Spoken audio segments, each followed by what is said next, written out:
Welcome to Pique Your Interest, your go-to podcast for all things mortgage and real estate. Hosted by Tanner Greenwald and Tim Malaskis. We bring you expert insights to help you buy, sell, and invest with confidence. Let's dive in. Welcome back to the Pique Your Interest podcast, the podcast where we seek to demystify all things mortgage and real estate related. I'm one of your hosts. I'm Tim Malaskis. I'm a loan officer here at our Millersville branch. And I am your second host, Tanner Greenwald, here at the Millersville branch as well. First in our heart, though. We are coming to you today to talk to you about what it looks like to become and be a loan officer. I think that every once in a while I get a question, and it's usually like after somebody closes, they'll say, "Hey, so how do I become a loan officer? Like, I think I might want to do this." I would never discourage anyone from being a loan officer, but I also want to make sure that you know how tough it is. Like, it's not something you just kind of like show up at the office and you do. It's not easy. There's a lot of stuff that goes on behind the scenes. Even having a license, like getting to the point where you have a license just so you can do the job, let alone doing the actual job. There's a process to that. So we wanted to go over kind of what it takes from, when you say, "Hey, I think I want to be a loan officer," to when you actually are able to do it. Yeah. And so the first thing is there's pre-licensing education. And so there's a total of 20 hours of education that you have to take.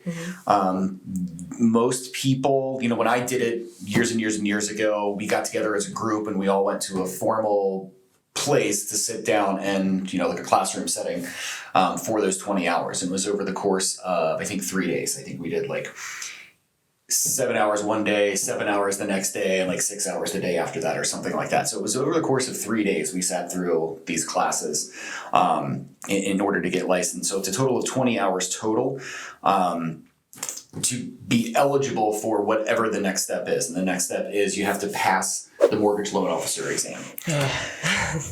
So for people that aren't good test takers, this one's kind of tough, but you did just fine. You passed. I passed by 1 point on the third try, and Tim's going to get into it a little bit, but yes, it's not easy. So you have to score a 75% on the test.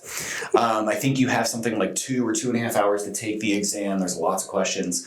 So the things that you learn over this 20-hour course are bundled into this one exam that you have to take. And you've got to get a 75% or better to be able to, become a loan officer, to be able to get a license. Like Tanner said, you have the option to take it more than once. So if you don't pass it the first time, you get a second chance. You don't pass it the second chance, you get a third option to take it. If you don't pass it the third time, there is a waiting period that's required. So, when I was taking it, and I think it's still the same, there was a 6-month waiting period. It's still the same. It's still the same. Yeah. So, if you aren't a good test taker, it's a good idea to be able to get it done in the first 3 times, because if you don't do it in that third time, you're going to have to wait 6 months to get licensed. And, I don't know what you're going to do during those 6 months. Yeah. Thank God you passed it. I know and I did way more than 20 hours worth of studying. It's just, if you're not a good test taker, which I'm not, I read into every question the wrong way. So, but that's what they do when you take the test, and you go into this facility, no cell phones, no key, they make you lock up everything. You're sitting at a computer, and at the end of it screams to you if you passed or not. So talk about anxiety. It's no fun. I'm glad that I did it a long time ago and I don't have to worry about doing it anymore. Yeah. So let's say you pass, right? One of the 3 chances you get to take it before you have to wait that 6 months. You pass. You apply to the NMLS, which is the Nationwide Multi-State Licensing System. It's basically the database that loan officers, all of our information, who our license is with, how long we've been licensed, different places that we've worked, maintains a database of this information. So you have to register with them.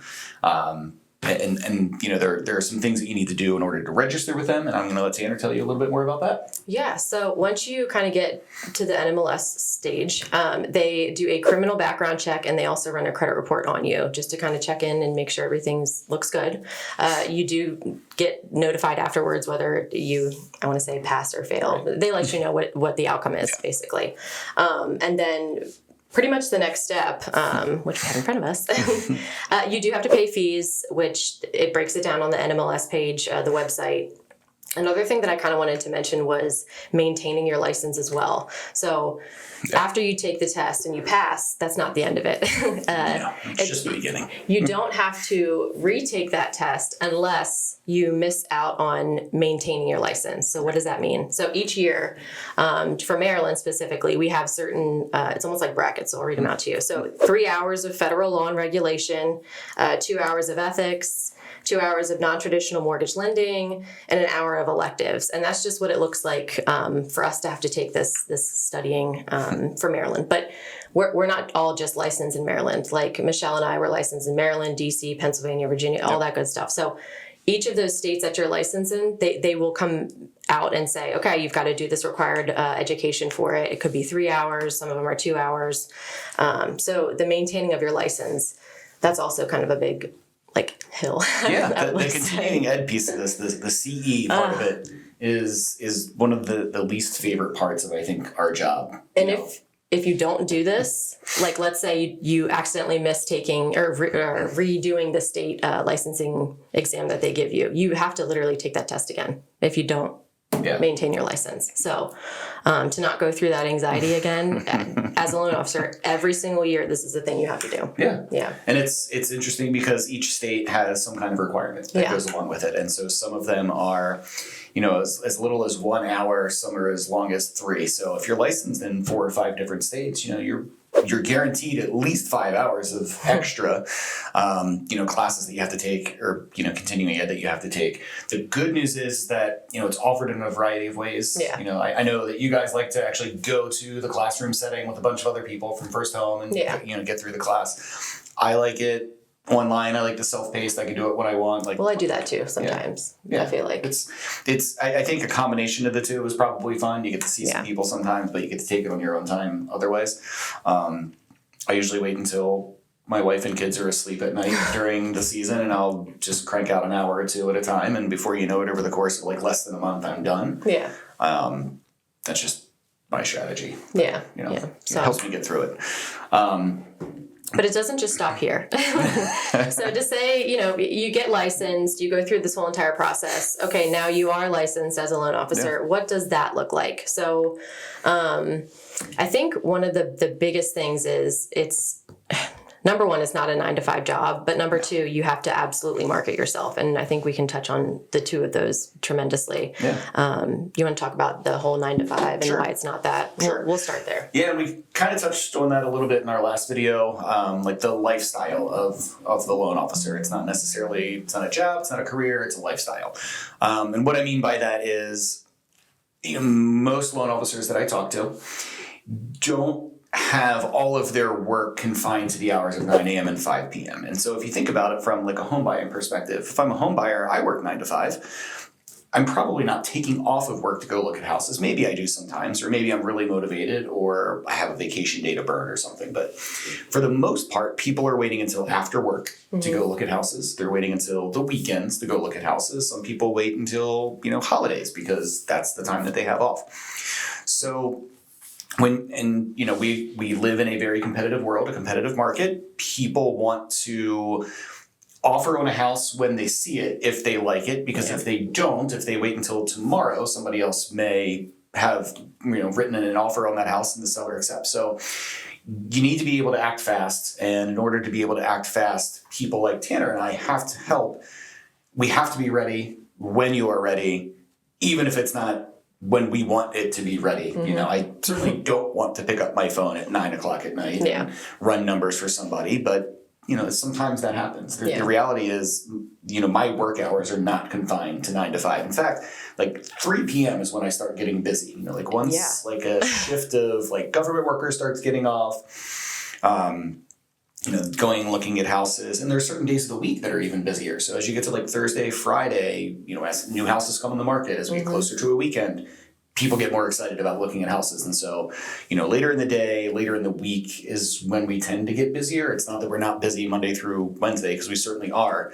But it's not just a 9 to 5 job. It's we work in a customer service industry. We have to be ready when consumers are ready for numbers. If you look at a house at like 7 p.m. on a Tuesday night and you want to write an offer, well, guess what the next phone call is? Mm-hmm. It's you're calling me to say, hey, I saw this house. Can you tell me how much my payment is? How much money I need? Mm-hmm. Oh, and by the way, can you send my real estate agent a pre-approval letter because I'm writing an offer?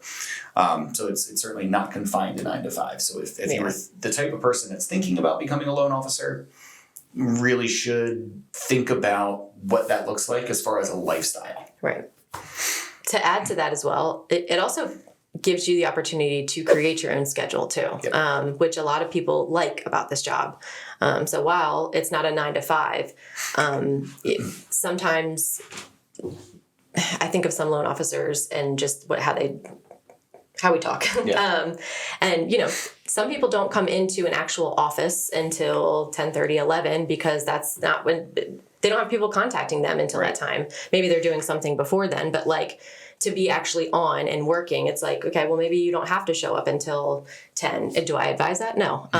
Because I think you should always be doing something, especially during work hours. But, we are free to kind of create our own schedule. So I think that's something that is a serious plus because working a 9 to 5, you're not. You are supposed to be there from 9 to 5. You get a lunch break usually, and then that's really it. So I think that's something to add to that as well. Yeah. No, I think the freedom that this occupation offers is something that's really attractive to a lot of people. Yeah. Myself included. Another thing to add is what it looks like beyond, okay, so we know that it's not a 9 to 5. We know you got to get licensed. So what does it take to actually succeed kind of thing in this business? And that is you. It starts with you and how you market yourself. Yeah. So especially as a newer loan officer, you want to be out there as much as possible, attending as much as you can, networking as much as you can. People don't understand the power of networking, and that doesn't make sense to me, but it's very powerful. I mean, you can network with anybody. Anybody knows somebody that's looking to potentially buy a home. So getting yourself out there and doing the things that you think would be helpful to your business, it's a lot of trial and error because I think people get into it and they're like, well, what are you doing that works for you? Or what did you do to go get business? Yeah. And it's like, just because that worked for that person doesn't mean it's necessarily going to be beneficial to you. I've learned that, So I particularly love marketing. So I like coming up with ideas in order to help Michelle and I's team, create business. You're in the office for long hours doing that stuff. You're trying to be creative. You're thinking out of the box. Some things are going to work tremendously and it's going to be great and you're going to be excited about it. And some things are not going to work at all and you're going to be really pissed and you're going to be like, what am I doing? Why am I doing this? Yeah. But that's just that's what it looks like to market yourself. I mean, do you have anything to add to it? It's so much more than that, but I just think just saying. Yeah. So, I think one of the benefits of, you mentioned, some people don't come in until later. I think one of the benefits of being in the office is the availability of other people to exchange ideas. Right. And I think we probably learn more from each other than we learn on our own. So, if something's working for you or something's working for me and we share that, it's something you can use to try to go make it work for yourself. It doesn't always, again, I think that's what marketing is. It's kind of like a try something and see if it works attitude. I think most things you try probably don't work, but I think everything is worth a shot because you never know what's going to work, what's going to stick. And it's different for everybody. So just because it didn't work for you doesn't mean it won't work for me, or it did work for me and it won't work for you. It's just, you never know. And it's not like, it's not a one size fits all kind of thing. Yeah. And it's both frustrating and invigorating at the same time because the next idea could be the idea for one person or another. And that's kind of exciting, but it could also be like your most recent flop and you've got to move on to the next one at some point. So, it's both energizing and it's both deflating at the same time. Yeah, no, I totally agree. Yeah, the industry is not what I think people expect it to be on the outside looking in. You can make a lot of money in this industry if you work really hard and you're helpful to your clients and you're building that book of business. But you can also flop completely if you can be just completely wasting money. So you just have to make sure that you're in a good mindset to know you're going to get rejected a lot, and that sucks a lot in this business. That happens. Rejection is really big in this business, and it's still I'm human. It hurts my feelings sometimes still. It really does. But I'm better at just being you know what, Tanner, on to the next. Right. They have no idea what they're missing out on. And I have a very good work ethic. It's just know yourself and just know what you bring to the table and stay confident in that. And I think that helps people succeed as well. Yeah, I think patience is key. When I first started in this industry, somebody told me it will take you at least a year to understand the language. Mm-hmm. And I remember sitting in like our weekly sales meetings back at our old employer and just having no idea what people are talking about. I mean, they're throwing around like acronyms, like FHA and VA and DTI and no clue what any of those things are. So there's a learning curve with everything. So there's a learning curve with this industry, learning the language, learning the way that things sort of work.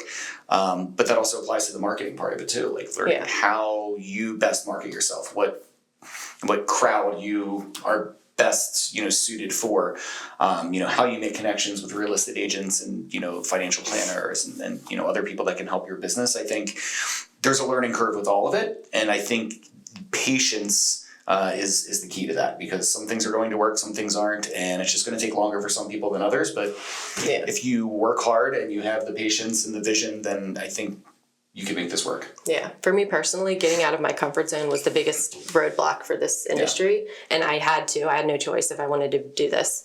And it was good for me on a personal level as well, because nobody should really sit in a comfort zone their whole life. You know what I mean? So you have to get out there and do things that make you uncomfortable. And I had to very much for this job. So that, And here you are hosting a podcast now. I know, which this was on the books for like a year before we finally got this going. So perfect example. We're trying to market to everybody out there to make sure you're knowledgeable and you know what's going on, and in hopes that we're helping you. So this is a prime example.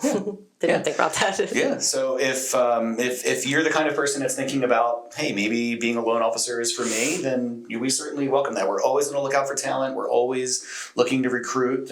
Even if you are a loan officer and you're not at First No Mortgage and you're thinking maybe I need a change of scenery, we're here. Doors are open. We're happy to talk to anybody about employment, what the opportunities are here, what your potential is. And if that's something that you think interests you, reach out to us. Let us know. Yeah, definitely reach out. Other than that, have a great day. All right. Bye. Bye.